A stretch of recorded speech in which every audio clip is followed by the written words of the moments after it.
Welcome to Force Talk, the Star Wars show talking anything Star Wars. May the Force be with you, my Padawan learners. Holy crap! Star Wars, baby! If you continue to fight,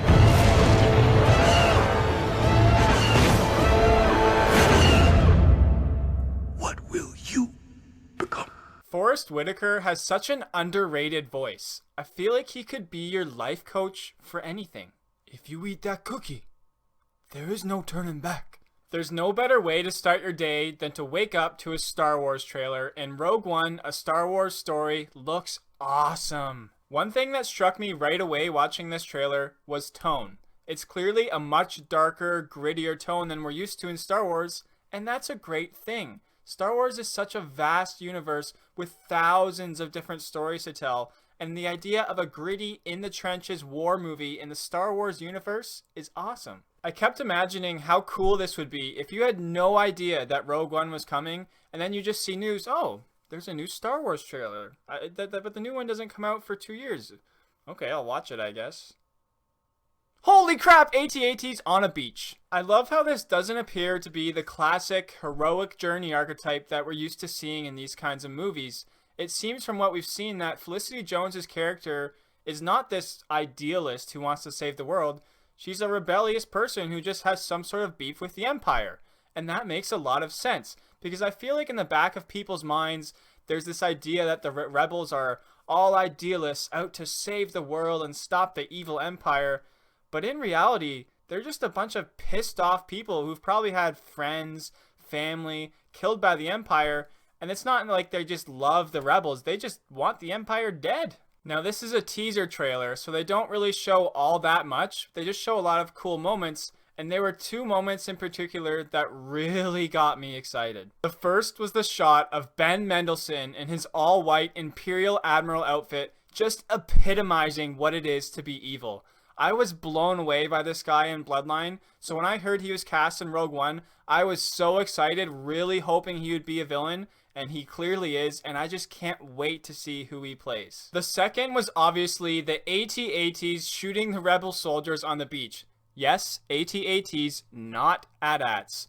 What an incredible shot to show the scale and hopelessness of the rebel soldiers going against the Empire. It really reminded me of the scene in Mass Effect 3 when you're running down towards the beam and Harbinger's shooting at you.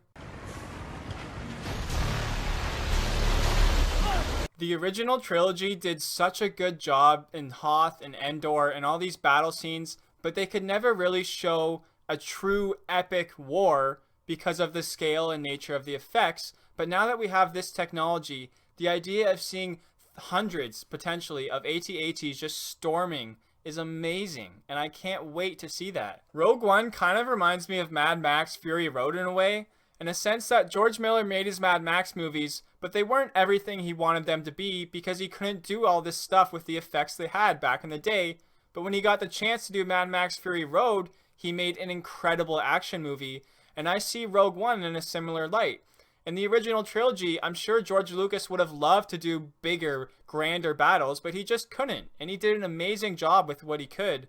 But now that they have this technology, the idea of seeing all these huge wars leading up to the Death Star plans is amazing. This movie really seems like it's playing off the fact that this is an era with no Jedis, and that really excites me, because as much as I love the Force, the Jedi, the Sith, and lightsabers, it's really neat to see a soldier's perspective in this war of I'm just one person going against this huge galactic empire, what the hell am I supposed to do? I truly love the premise for this movie. It enhances the threat of the Empire, it shows how mighty they truly were, and it gives you more information about who is a part of the Empire and who is a part of the Rebellion. All it does is enhance your experience watching the original trilogy. I suppose if there's one negative for this trailer, and this movie in general, it's that you sort of know the fate for every character, or at least you think you do, because they're not around in the original trilogy besides someone like Mon Mothma, so you assume that almost everyone's going to die. But don't be so quick to assume that. I think people forget a lot of time that this is a galactic war. The Empire reaches all across the galaxy to thousands of different planets, which means that anyone could be anywhere at any time. Now, obviously, if someone like Ben Mendelsohn's character is a huge part of the Empire, there's no reason he shouldn't be around in the original trilogy. But for some of the other characters, if they come up with a good reason why they weren't there and they're alive and it doesn't feel contrived or forced or silly, then I'm all for that. Overall, I was really impressed by this trailer. I thought they really showcased that the rebels are a huge underdog in this fight.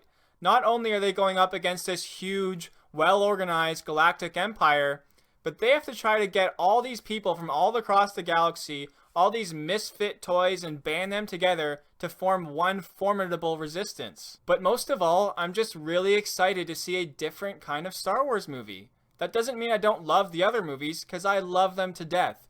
But the idea of a different standalone movie is amazing to me because Star Wars is like a gold mine. There's amazing stories anywhere you look. You can create new characters. You can build off existing characters. There's so much amazing lore to this universe. And I really like war movies. And when you combine war and Star Wars, that gets me excited. But what do you guys think? Did you like this trailer? What was your favorite part? Anyone have any wild theories to speculate on yet? Whatever you think, comment below and let me know. And if you like this video, click like. Thanks for watching this edition of Force Talk, and until next time, see you later.